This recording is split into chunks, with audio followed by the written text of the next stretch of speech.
Vamos lá. Entendeu? Então, a situação é que nós estamos aprisionadas, almas condicionadas, há tanto tempo, que a descrição é justamente essa, que é desde tempos imemoriais. Porque não dá para contabilizar a quantidade de tempo que nós estamos aprisionados no mundo material. Então, só dá para dizer que isso é desde tempos imemoriais. Ok? Então, veja bem, olha só. Isso se deve à nossa predisposição a sermos controladas pela mente. Tá? A mente é o nosso principal inimigo, se não for controlada. Se for controlado, é o nosso pássaro, que nos permite voar. Torna-se a nossa melhor amiga. Ok? E como é que você vai saber se você está aprendendo a controlar a sua mente ou se ela ainda está sob controle? Bom, primeiro que você precisa de ter uma certa lucidez, né, uma certa inteligência para perceber isso daí, para ter essa discriminação. E para isso você precisa de conhecimento. Você tem que fortalecer a inteligência. A inteligência, se estiver corrompida pela sabotagem da mente, porque a mente, um dos recursos dela será de autossabotagem. Então ela vai te sabotar o tempo todo. A função condicionada dela é sabotar. Tá? Porque ela também, esse mecanismo da mente é um sistema de segurança para evitar que jogadores inferiores passem para a próxima fase. Então é uma regra do jogo. Tá? Então, para que você consiga controlar a mente ou ter domínio sobre ela, pelo menos o suficiente para permitir que você passe para a próxima fase, vai ser necessário que a inteligência esteja despoluída, que a inteligência esteja limpa e que a inteligência esteja saudável, nutrida. Uma inteligência forte, consciente da própria responsabilidade é semelhante a uma mãe saudável psicologicamente que entende a responsabilidade de educar o filho. Se for preciso, chamá-lo, sentar, passar horas e horas conversando, dias e dias, o tempo que for necessário, até conseguir convencê-lo de que realmente as coisas precisam ter alguma definição de seriedade na vida. Então, pais responsáveis gastam tempo discutindo e conversando com seus filhos, brigando com eles, no sentido positivo, né? Enfim, interagindo profundamente até serem entendidos, porque os pais normalmente amam muito seus filhos e as suas preocupações são relativas à segurança emocional e estabilidade até profissional e de bem-estar, de futuro. Então, alguma razão importante tem aí por detrás. Por isso, eles têm autoridade para, perturbar os seus filhos num sentido, né, positivo. Assim, mas é preciso que a pessoa esteja consciente da responsabilidade que ela tem como educador. E para isso é preciso ter noção da vida, moralidade, alguma ética. Isso se consegue com aquisição de conhecimento e relacionamento com pessoas que tenham esse nível de moralidade, de ética e de conhecimento.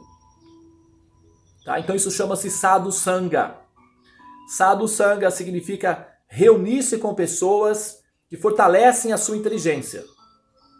Tá? Dependendo de com quem você se reúne, dependendo de qual é a sua prioridade, com quem você quer estar, isso vai definir a qualidade da sua inteligência. Ok? Por isso, um dos motivos pelos quais eu toco tanto na tecla e não vou parar de tocar nisso nunca, então vai ser sempre assim, tá? Acordar pela manhã e reunir-se com pessoas que estão cultivando o conhecimento espiritual é um item fundamental para despoluir a inteligência, para purificar a inteligência, para nutrir a inteligência e para acalmar a instabilidade e a infantilidade da mente. Quando a mente percebe que a inteligência está tomando posse da sua natureza superior, ou seja, se tornando responsável e cuidando de si mesma, a mente começa a dar respeito à inteligência. porque ela está tomando posse da sua posição natural, que é de ser o adulto dentro do contexto.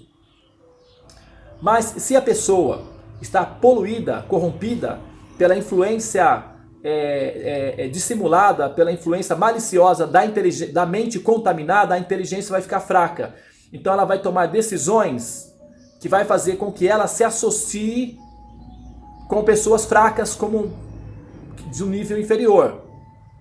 Então, uma inteligência enfraquecida não quererá, por exemplo, despertar, acordar cedo. Por quê? Porque o valor de prioridade dela é a escuridão. Ela ainda está, é como drogas, é como qualquer vício. A pessoa está inclinada e desejando desfrutar daquilo. Ela está dependente daquilo. Porque o sono em excesso, ele produz química. E a pessoa que deseja permanecer em sono, ela é uma dependente química. Tá? É uma dependente química. Só que não se considera isso, porque como nós estamos numa sociedade de dependentes químicos, então parece que é normal. Mas entre aqueles que não são dependentes químicos, não é normal. Então essa dependência química do êxtase produzido pela escuridão do coma, que é o sono, faz com que a pessoa queira priorizar não o processo de despertar, mas o processo de se aprofundar na escuridão. Depois vem as consequências. Porque eu não estou conseguindo entender. Porque eu não estou me sentindo bem. Claro. Né? Não tem como você plantar tomate e colher arroz. Plantou arroz, arroz. Tomate, tomate. E é assim que funciona. Então, se você cultiva a escuridão, o resultado é consequências da escuridão. E a escuridão produz medo, ansiedade, depressão, por aí. E o cultivo de conhecimento e de associação apropriada produz uma inteligência saudável. Uma inteligência saudável fica rápida. Para dominar o dragão é preciso ter habilidade. No filme Avatar, o menino que dominou o pássaro, ele precisou fazer movimentos rápidos e precisos. Isso requer o quê? Treinamento, exercício, habilidades, etc. O professor Einstein, ele não conseguiu visualizar a teoria da relatividade geral apenas porque ele viu uma pessoa andando, porque ele viu um trem passando na frente dele enquanto ele andava de bicicleta. E isso é um absurdo pensar dessa forma. É claro que isso é uma alegoria, é uma metáfora. O professor Newton, ele não finalizou a equação da teoria da gravidade simplesmente porque uma maçã caiu diante dele. Somente tolos pensam dessa forma. É óbvio que isso é o resultado consequente de um exercício intenso antes dessa maçã ter caído ali. A maçã é uma catarse. É a cerejinha do bolo, digamos assim. O bolo, a cereja você coloca depois de ter feito o bolo, um trabalho extenuante até que o bolo fique pronto, aí você vai e põe a cerejinha, tudo bem. No caso do professor Newton não foi uma cereja, foi uma maçãzinha. No caso do professor Einstein, como ele está lidando com velocidades absurdas, que é a velocidade da luz, então um trem, né, que está andando ali, que seria no caso a cerejinha do bolo dele, seria um trem passeando ou andando, né, em movimento, e ele andando de bicicleta. Então isso são metáforas para ter mais ou menos uma referência, não é? Agora, o exercício foi feito antes. Quantos neurônios não foram sacrificados de observação, de horas de contemplação, tentando entender um fenômeno até que esse fenômeno se manifeste, ou seja, a equação seja finalizada. Entendeu? Então, assim, o controle da mente não é algo que você simplesmente decide, eu vou controlar a minha mente. Não, isso é uma ilusão pensar dessa forma. Requer exercício, requer prática contínua, chama-se sadhana, tá?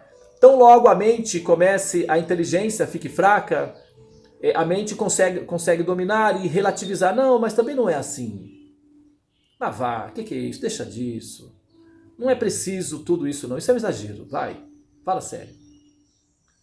Então, quando começa assim, esse é um processo de autossabotagem e é uma questão de tempo para que a pessoa, então, se veja completamente dominada pelo êxtase do coma. E o resultado consequente virá também. Não é que não vai vir, não. Não é que fica por isso mesmo. Não é assim. Tá? O universo está aí muito claro, as coisas estão aí muito evidentes. Para aqueles que têm olhos, ver. E para aqueles que têm ouvidos, ouvir. E aqueles que não têm olhos e não têm ouvidos, precisarão adquiri-los. E para adquiri-los, precisarão de novos corpos, novas vidas e novas experiências que nem são tão novas assim, são experiências repetitivas. Nascer, chocar-se com a experiência de saber que existe, lutar pela vida, trabalhar, ganhar o pão de cada dia, enfrentar os bullying, superar os traumas, os choques, as decepções, envelhecer, adoecer, cair em decadência e finalmente no esquecimento total. E depois recomeçar tudo novamente. Isso é um processo, chama-se eterno, chama-se Nityabada. Como o universo é matemática, e a matemática ela suporta uma reciclagem contínua e eterna, então o universo também é eterno. Portanto, você pode permanecer nessa ilusão eternamente. Não tem problema nenhum, o universo está adaptado a isso. Tá? O problema é que você talvez não se sinta confortável de passar por isso eternamente, o que é uma situação desconfortável. Então, aqueles que querem tomar posse ou vivenciar a experiência do Agyana Chakra de maneira integral, aprenda que a mente vai ser o seu principal inimigo. Tá? Enquanto você não controlar a mente e não dominá-la, isso será a causa da sua derrota e do seu fracasso. Porque esse dragão, ele tem uma função, devorá-lo. Tá? A princesa, que é a consciência, vai permanecer adormecida, em coma, na torre. Somente príncipes verdadeiros e habilidosos conseguem dominar o dragão. Príncipes sonolentos, zumbis humanos, são lentos, pesados. O dragão é rápido e forte.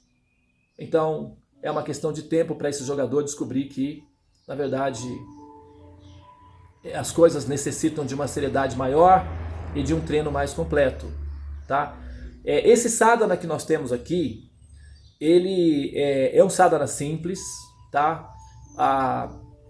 Eu adaptei esse sadhana de maneira a cumprir todas as funções de um sadhana mais intenso. Tá? Normalmente, os monges, os yogis, Vaishnavas, eles costumam sentarem-se para entoar 16 voltas do Mahamantra, continuamente. Alguns sentam-se e somente se levantam após terem completado 64 voltas, outros 32. Tá?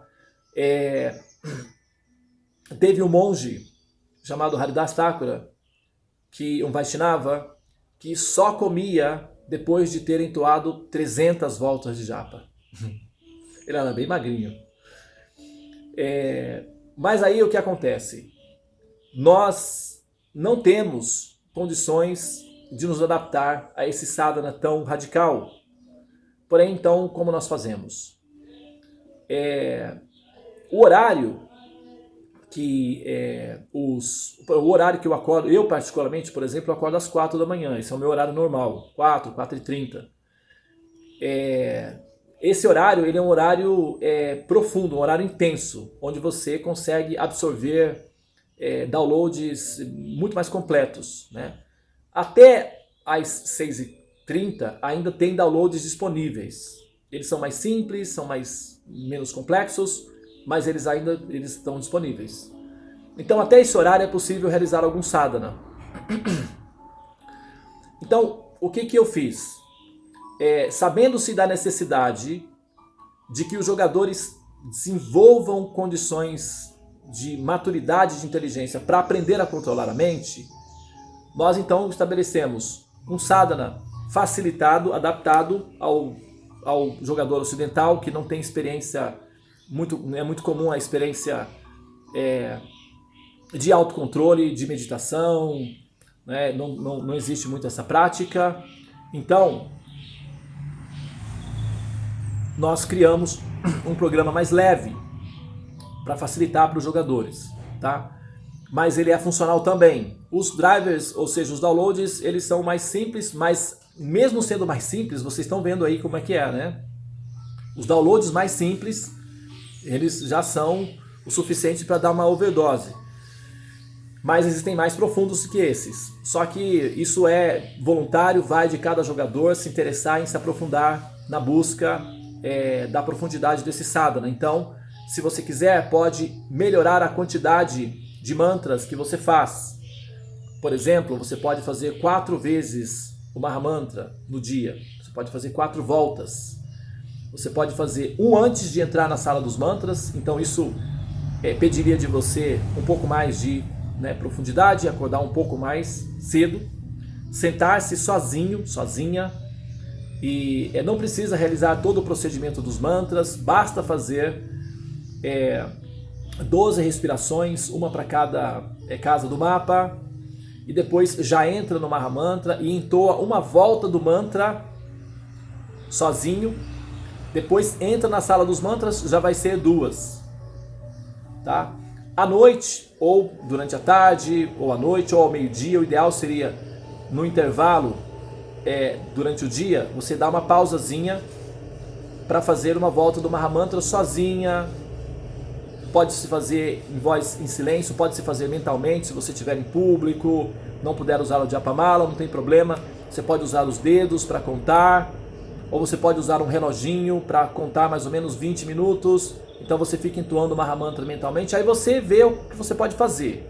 Tá? Aí você é o seu jogo, é você que decide qual o caminho que você vai tomar. Eu não estou nem exigindo isso daí, tá, pessoal? Estou apenas sugerindo, tá? Então você aí já teria 3 voltas. À noite, antes de dormir, então você se sentaria no seu quarto, no seu oratório, no seu ambiente e entoaria mais uma vez uma volta de japa. A Tulasi Puja tem um programa na noite, tá? E todos os dias pela noite, às 20 horas, ela abre a sala dos mantras para fazer mantras à noite.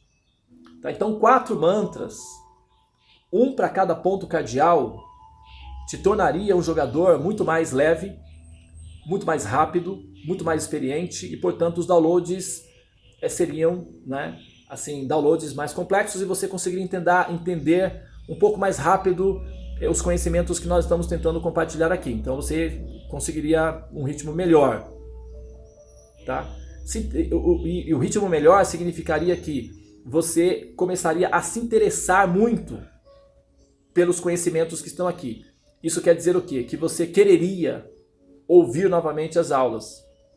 Você quererá, por exemplo, conhecer os temas, os outros temas correlacionados com as aulas. Então vai aparecer o interesse em absorver o conhecimento. Isso já é o sintoma de uma inteligência saudável, não é? Eu sei que, por exemplo, muitos que, por exemplo, têm que sair para o trabalho, eu sei que a média das pessoas que acessam os vídeos para assistir a aula que foi dada é muito baixa. Isso é previsível, tá? Eu não estou fazendo nenhuma crítica, nenhuma reclamação. Está previsto isso. Porque os jogadores, eles são jogadores mais lentos. Então, o processo de interesse pelo conhecimento demora a surgir na inteligência. Mas vai acontecer em algum momento. Então, como é um grupo genérico, esse grupo, eu não tenho a necessidade de pressioná-los. De vez em quando eu dou um toquezinho, mas os conhecimentos serão liberados e estarão disponíveis. Eu tenho um outro grupo, ali sim eu aperto um pouco mais, porque é um grupo para já inteligências um pouco mais rápidas. Não é? O grupo que é o grupo do Liberação AK e também do Teorema dos Sonhos. São 2 grupos, né? O Teorema dos Sonhos está em stand-by no momento, porque eu estou reformulando ele, mas o grupo do Liberação AK está em andamento. E ali é um grupo de estudos para inteligências um pouco mais rápidas, né, que querem absorver conhecimentos. Tá? Isso tem a ver com justamente o domínio da inteligência sobre a mente. É o domínio do dragão, o domínio do pássaro. Quando a mente é dominada e a inteligência está sob controle, a primeira coisa que aparece é o desejo de aprender esses conhecimentos. É comum, faz parte do programa. Se esse desejo não aconteceu ainda, se esse interesse ainda não aconteceu, é porque justamente o jogador ainda está numa fase meio, sabe aquele processo em que ela está saindo do coma, mas ainda está um pouco debilitada na cama? É um equivalente a isso daí. Nessas condições não tem como vencer o dragão. O dragão é rápido, é preciso de um jogador desperto, saudável e rápido também. Tá? Então, o Ajna Chakra, ele é a torre, ok? A glândula pineal, ou a consciência, que é o software que gera o Ajna Chakra, é a princesa na torre. A mente é o dragão na porta. E você, né, a consciência, você, o jogador, é o jogador, o príncipe. Daí você vai dizer se você é o príncipe verdadeiro ou se você está em fase de construção ainda. Mas isso só você pode dizer, tá? Então, para finalizar, a minha sugestão é que os jogadores interessados em entrar na torre e despertar o Ajna Chakra e tomar posse do despertar, do autoconhecimento, vão ter que aprender a controlar a mente, vão ter que aprender a definir que a prioridade é a liberação.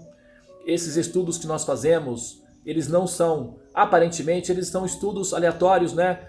Não dá título, isso pode ser que não produza para você diríamos aí, um cargo no concurso público. Então, aparentemente, não é uma coisa irrelevante, ou não irrelevante, mas secundária. Porém, eu tenho uma péssima notícia para dar para aqueles que estiverem ouvindo esse vídeo. Tá? Esse é o curso mais importante da sua vida, porque ele pode definir se você volta ao mundo material e assume um corpo decadente de carbono que vai produzir misérias, ou se você então será aceito na próxima fase e assumirá corpos divinos ou transcendentes. Tá? Então, se você gosta de concursos públicos para ter altos cargos, esse é o seu curso mais alto possível, aquele que depende da sua inteligência máxima e da sua consideração mais perfeita acerca do sentido da existência. Tá? E com isso eu não quero dizer que as definições pragmáticas da vida não sejam importantes. Ter um trabalho é uma questão de honra, e nenhum espiritualista autêntico é uma pessoa negligente em relação às suas responsabilidades pragmáticas com a sociedade.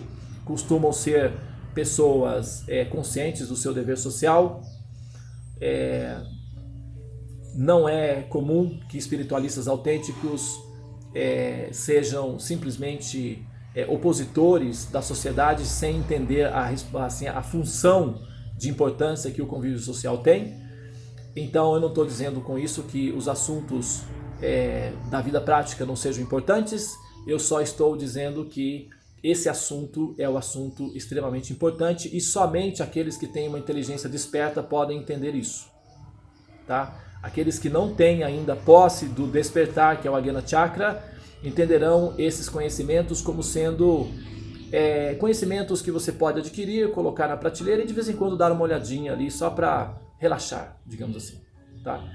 Então, eu gostaria aqui deixar para finalizar o estudo do Ajna Chakra, porque eu estou terminando aqui o meu tempo, de deixar essa informação, tome posse desses conhecimentos. É uma oportunidade, somente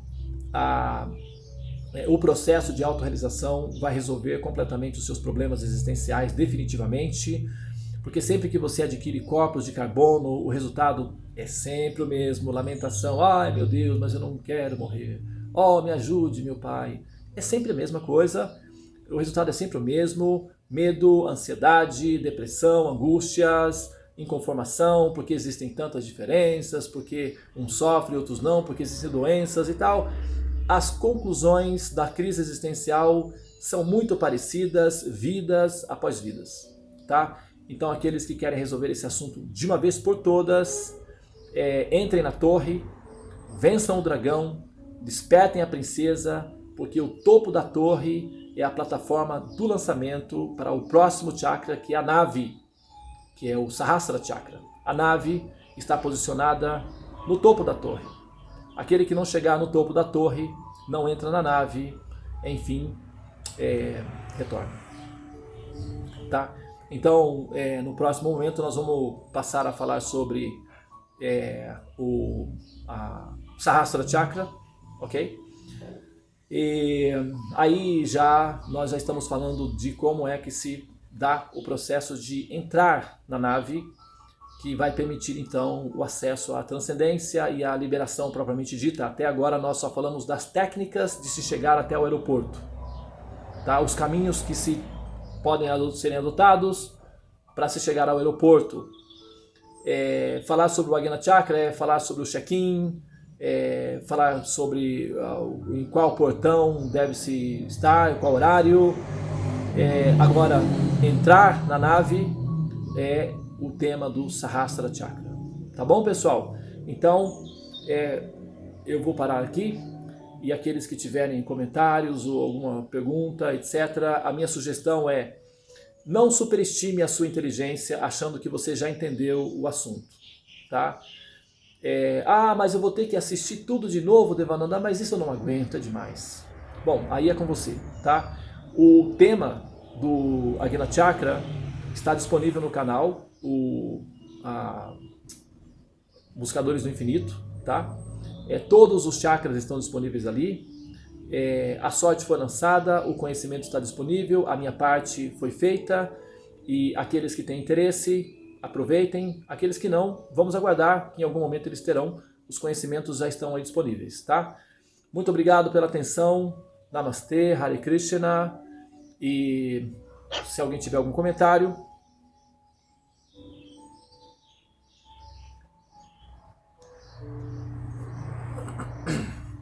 Muito bem. Deixa eu só verificar aqui se alguém deixou alguma mensagem.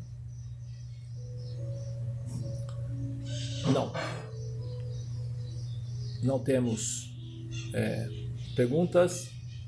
Eu acho que tá tudo ok, não é? Senhoras e senhores, Andréia Ferreira, a Arabi, olha aí, Arabi, a Eva Regina, a Gi, o Harduin, a Madhavi, a Renata Magna, o Rômulo, a Tulasi e o Wagner. Muito obrigado por terem me acompanhado nessa viagem até aqui. Daqui para frente, nós vamos... vai ser feita uma nova seleção, naturalmente. E aqueles que tiverem fôlego, vão conseguir me acompanhar. Se não, eu acho que esses conhecimentos que já estão aí já são suficientes para dar uma atualização significativa no ser, tá? Porém, eu os convido para continuar o movimento, porque a viagem pode ser agradável caso você aceite entrar na nave, tá bem?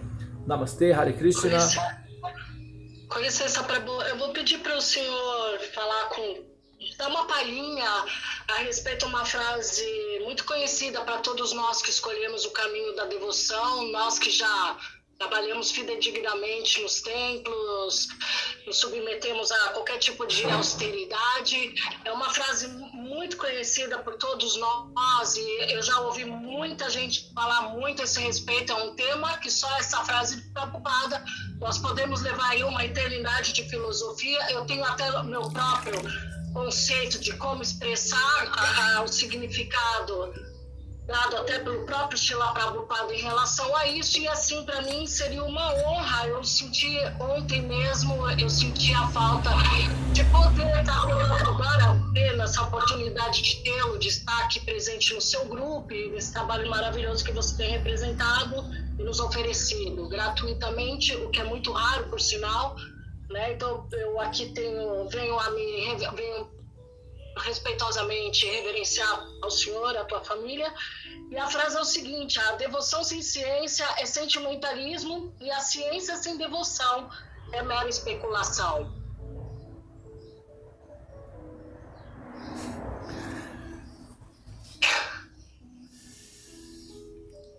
Isso aí é uma outra aula, talvez 30 dias de aula não seja suficiente para... Mas o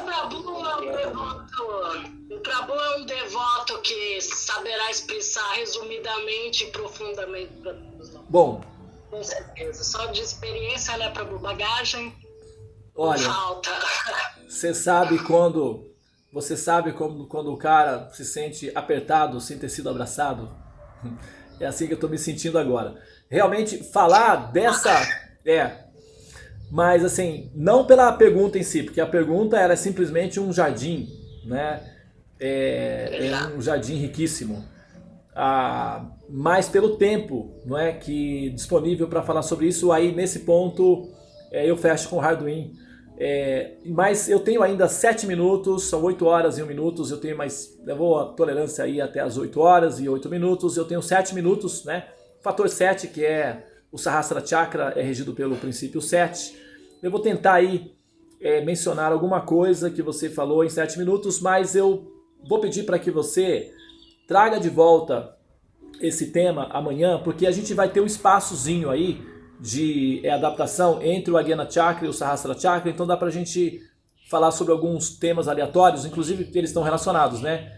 Tem a Lívia também, que ela tem uma pergunta interessante, umas colocações interessantes que eu queria aproveitar para realçar tudo isso que nós falamos aí até agora, tá? Mas olha só,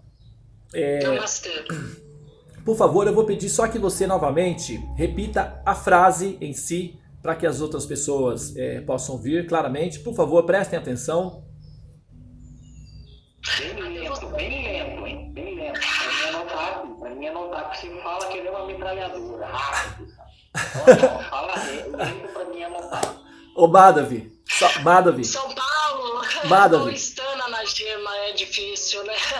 Ô Madhavi, acho que só você vai poder entender isso daí, então é confidencial, só você, é um código, né? Só você vai entender. Mate na 2. Ok? Vamos lá. Vai lá. Vamos lá. 1, 2, 3. A ciência sem... Perdão. A devoção sem ciência é sentimentalismo. E a ciência sem devoção é especulação. Só mais uma vez, por favor. A devoção sem ciência é sentimentalismo. E a ciência sem devoção é especulação. Muito bem. Muito obrigado, tá? Então vocês ouviram aí, né? A religião, né, que poderia ser, né? Sem a ciência é um sentimentalismo. E a ciência sem devoção, ou sem princípios morais religiosos, ou sem considerações religiosas, se torna um campo de especulação filosófica seco, estéril, e, portanto, é uma equação mais simples, porém deselegante também, né? Ontem nós falamos sobre isso, justamente sobre isso, não é? No finalzinho da aula de ontem, se vocês pegarem o finalzinho da aula de ontem, foi justamente esse o tema que foi mencionado, foi falado sobre exatamente esse assunto, que a fé é um processo vulnerável. A fé não é um critério seguro para se definir se uma pessoa tem maturidade espiritual ou não, justamente porque as pessoas tomam atos tresloucados baseado na sua fé particular. Por exemplo, alguém pode acreditar sinceramente que colocar uma bomba no corpo do seu próprio filho e pedir para ele explodir essa bomba no mercado municipal com outras pessoas, isso é um ato de amor a Deus. Isso, ou não amor necessariamente, mas digamos, de aliança, né? Não se trata de amor, isso é uma aliança, né? Uma aliança política praticamente, né? É uma prova de fidelidade, isso não significa amor necessariamente. No passado nós tínhamos sacrifícios humanos, em que os pais então colocavam o seu filho sobre um altar e matavam esse filho perante um templo, e isso era o equivalente de estar demonstrando não exatamente amor a Deus, mas respeito, fidelidade e dedicação a Deus, porque quando você oferece uma coisa extremamente importante, isso significa fidelidade, dedicação, pacto profundo, mas não é amor, necessariamente não, tá?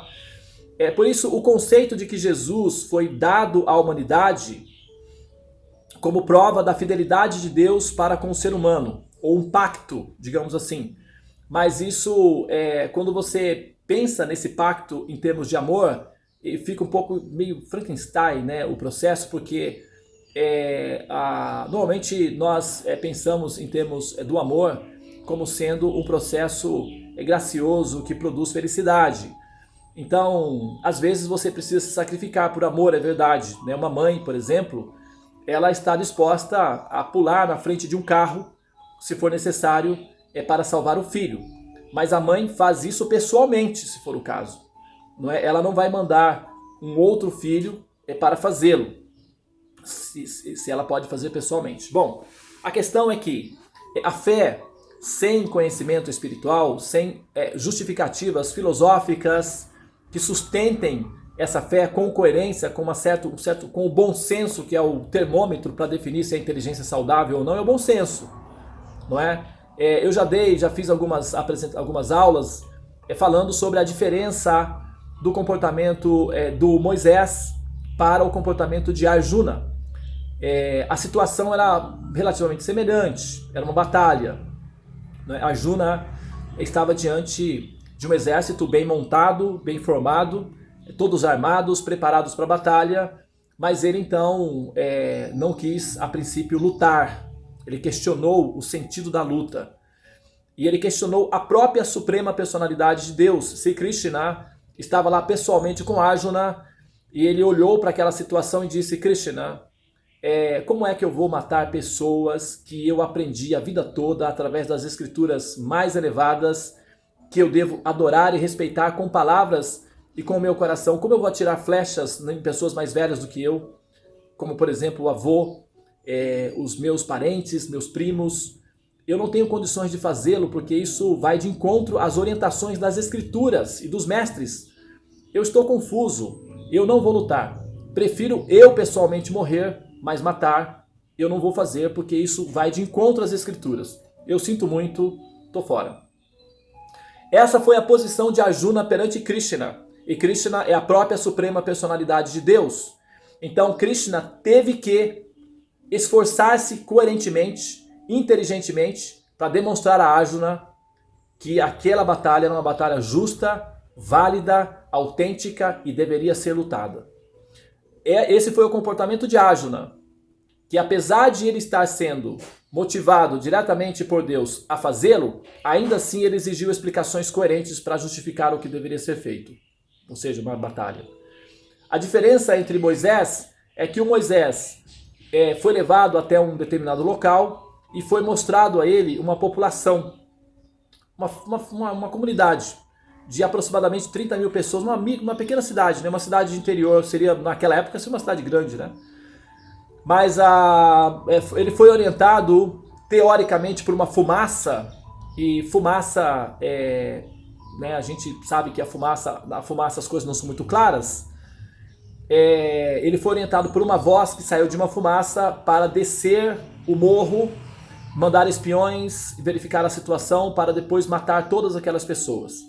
E ali tinha mulheres, crianças, mulheres grávidas, velhos, todos deveriam morrer, com exceção das meninas jovens que poderiam ser capturadas como escravas sexuais. Hoje isso seria genocídio, o Moisés iria para a prisão e possivelmente seria enforcado. Hoje, né? Se fosse hoje, ele passaria pelo mesmo processo do Slobodan Milosevic, o Saddam Hussein, o Gaddafi, o Bin Laden, etc. Ele seria considerado semelhante. Mas o Moisés, eu não estou fazendo uma crítica diretamente à pessoa do Moisés, tá? Eu estou fazendo uma crítica em relação ao contexto, ok? Como o próprio Jesus ensinou, você pode atacar o pecado, não o pecador. Então eu não estou falando do Moisés, eu estou falando da situação em que o Moisés se viu e que ele não teve o critério de segurança, que é justamente a filosofia para justificar a fé. Porque quando ele ouviu que ele deveria descer e matar aquelas pessoas, antes ele tinha subido no monte e ele tinha uma placa na mão, e era uma placa de pedra. E placa de pedra é o seguinte, é para a coisa ficar bem clara. Entendeu? Na pedra a coisa é para durar. E ele tinha um mandamento que dizia para não matar, não matarás. E de repente ele ouve o próprio Deus indo de encontro às próprias orientações de não matar. Mas, como tinha uma terra, a terra era opulenta, e aí ele foi motivado, olha, se você matar essas pessoas, você pode pegar a terra para você. Então ele foi testado, e ele não passou no teste. Porque ele simplesmente ouviu, não é, o contexto da orientação, não questionou, porque ele poderia ter questionado, né? Ele poderia ter ficado confuso filosoficamente e dito, mas, meu senhor, eu tenho aqui um negócio de uma pedra, e está dizendo aqui, não matarás. Como é que eu vou mostrar para o meu povo que agora eles têm que matar, se eu tenho aqui esse documento que diz para não matar? Como é que eu vou fazer essa operação? Mas o Moisés, ele não teve esse critério de coerência, de bom senso. Então faltou ao Moisés filosofia, faltou consistência filosófica, faltou estrutura de argumentação. Mesmo com Deus, não tem problema, você pode argumentar. Deus é uma pessoa inteligente. Pessoas inteligentes gostam de argumentação, de conversa, de bater papo, de interagir. Não tem problema nenhum em relação a isso. Tanto é que o Arjuna teve um diálogo com Deus. Foi um bate-papo, uma conversa filosófica. Então não há problemas de diálogos com Deus. Tá? Só que o Moisés, ele não teve... O Moisés, ele estava tão fundamentado na questão da fé em si, que ele não conseguiu checar se aquela voz de fato era de Deus, ou se era um teste de Deus, ou se poderia até ser, vamos colocar aí, o diabo disfarçado de Deus, porque pelo que se diz, o diabo também se disfarça, não é, de Deus e de luz, para confundir as pessoas. Então como é que Moisés sabia se aquela voz não era o Lúcifer, ou tal do diabo disfarçado, para destruir todo o projeto de Deus até ali? Como é que ele sabia disso? Ele não questionou, ele não perguntou, ele não verificou. Ele simplesmente aceitou a instrução e executou a instrução. Inclusive, tem um fato interessante na história, nessa própria história do Moisés, que ele foi proibido de entrar na terra. Ele morreu. Ele não foi permitido de entrar. Por que ele não foi permitido de entrar? Possivelmente porque ele não passou no teste. Como é que ele mandou matar pessoas se o próprio Deus tinha dito que não era para matar? Então, ele falhou. E por que ele falhou? Faltou critério, filosofia, faltou argumentação, faltou questionamento. Se a gente não questiona a nossa fé, nós podemos agir com uma esquizofrenia. Não teve um rapaz que entrou numa escola e matou 21 alunos, e segundo a carta dele, ele tinha sido instruído diretamente por Jesus a fazê-lo. Depois ele deu orientações de como ele queria ser sepultado. Isso foi aqui no Brasil, na cidade de Suzano. Não tem o cartunista Enfield, aqui do Brasil, que foi assassinado por um rapaz. Inclusive esse rapaz que matou o Enfield esteve aqui na fazenda de Nova Gokula 1 mês antes de matar o Enfield. Algumas pessoas até conheceram ele. Mas ele tinha problemas de esquizofrenia e ele ouvia vozes. E ele ouviu Jesus falando que você precisa ir lá e matar essa pessoa. Ele foi e executou a função. Então a fé de que você está ouvindo Deus, de que você está falando com Deus, de que você está ligado a Deus, não é um critério seguro, porque você pode simplesmente, entende, ser desviado por fantasmas, espíritos ruins, ou até mesmo pela própria mente doente. Por isso que a fé sem fundamentação filosófica pode ser inclusive extremamente, não apenas sentimentalismo, mas pode ser extremamente perigoso até, inclusive. Pode ser até um crime. É que não tem leis, não tem uma lei oficial que diz quem tem fé, mas não tem fundamentação filosófica, está cometendo crime. É perigoso. Não tem uma lei assim. Mas se vê que muitos crimes são cometidos em nome da fé. Falta critério de bom senso, de realização e de evolução. Ok? Agora,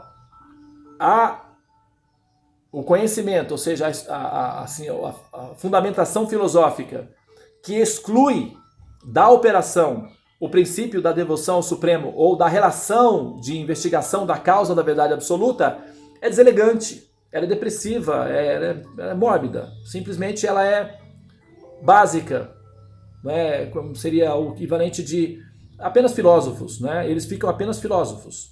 Mas os filósofos, eles acabam chegando a uma conclusão infeliz, que é a conclusão que a qualidade do filósofo líquido, que é o filósofo atual, Tanto é que as universidades estão banindo filosofia, porque ficou tão ridículo a posição do filósofo que ele ficou praticamente um princípio descartável.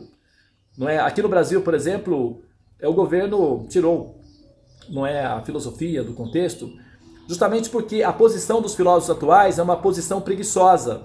Eles costumam dizer que eles não têm responsabilidade nenhuma de apresentar soluções para a verdade, mas eles têm apenas a responsabilidade de questionar a verdade.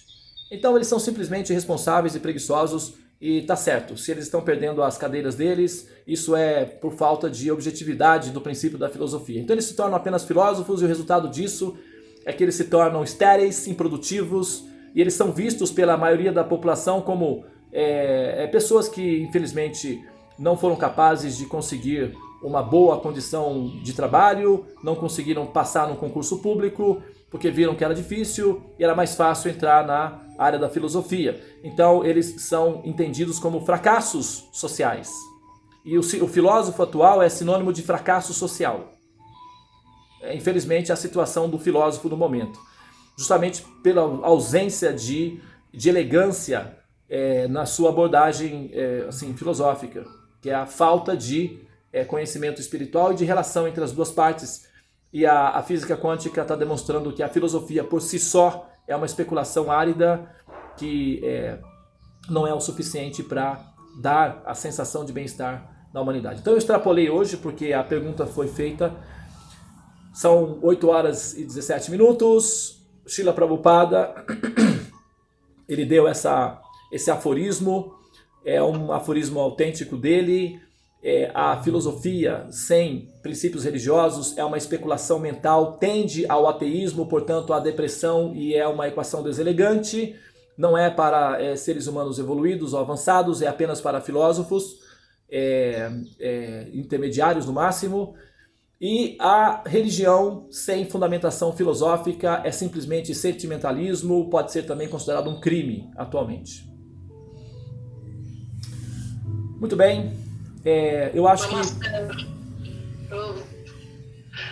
Gratidão, nossa, maravilhoso, gratidão, Prabhu. Namastê, Jaya Srila Prabhupada. Jaya Srila Prabhupada. Gente, vamos lá então, vamos dar a luz. Hare Krishna, Namastê, e até a próxima gravação. Hare Krishna.